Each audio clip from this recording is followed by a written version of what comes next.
समुद्रगुप्त चंद्रगुप्त प्रथम के पुत्र और मगध के सम्राट थे। इनकी माता का नाम कुमार देवी था। कुमार देवी अत्यंत उदार और करुण स्वभाव की महिला थी। प्रयाग स्तंभ के अनुसार समुद्रगुप्त बाल अवस्था से ही विलक्षण प्रतिभा से संपन्न थे।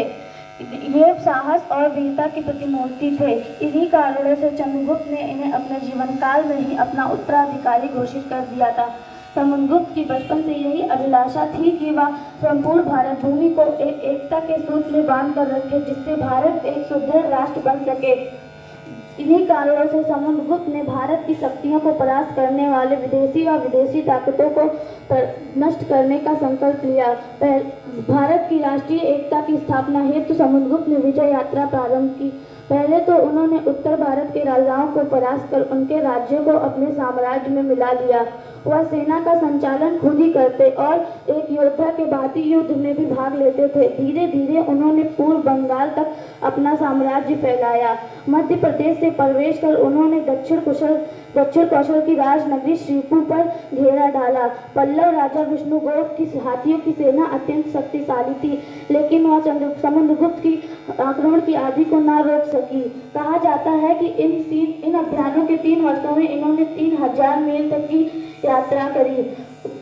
समुद्रगुप्त एक अत्यंत दूरदर्शी शासक थे। वे जानते थे कि एक केंद्र से सुदूर दक्षिण भारत की व्यवस्था नहीं संभाली जा सकती, इसलिए उन्होंने दक्षिण भारत के राजाओं को परास्त कर उन्हें आग्रह पूर्वक उनका राज्य लौटा दिया।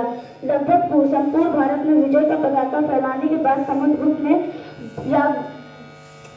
अश्वमेध यज्ञ किया। उस समय हिंदू राजाओं में यह प्रथा थी कि जब कोई राजा दिग्विजयी हो जाता था तो वह अश्वमेध यज्ञ करता था।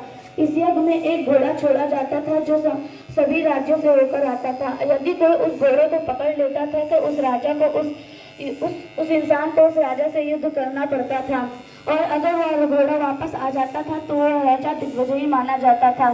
समुद्रगुप्त ने यह यज्ञ भी किया। इस यज्ञ के अवसर पर समुद्रगुप्त को महाराजा धीराज घोषित किया गया। समुद्रगुप्त का शासनकाल बड़ा सुदृढ़ था। इस 50 वर्ष के शासनकाल में न कहीं अशांति हुई और न किसी ने उनके विरुद्ध विद्रोह करने का साहस किया। समुद्रगुप्त न केवल शस्त्रों में कुशल थे, वरन शास्त्रों में भी उनका बड़ा लगाव था। समुद्रगुप्त साहित्य और संगीत में भी रुचि रखते थे। समुद्रगुप्त एक कुशल लेखक और कवि भी थे। समुद्रगुप्त वीणा बजाने में भी निपुण थे। समुद्रगुप्त को भारत का नेपोलियन कहा जाता था।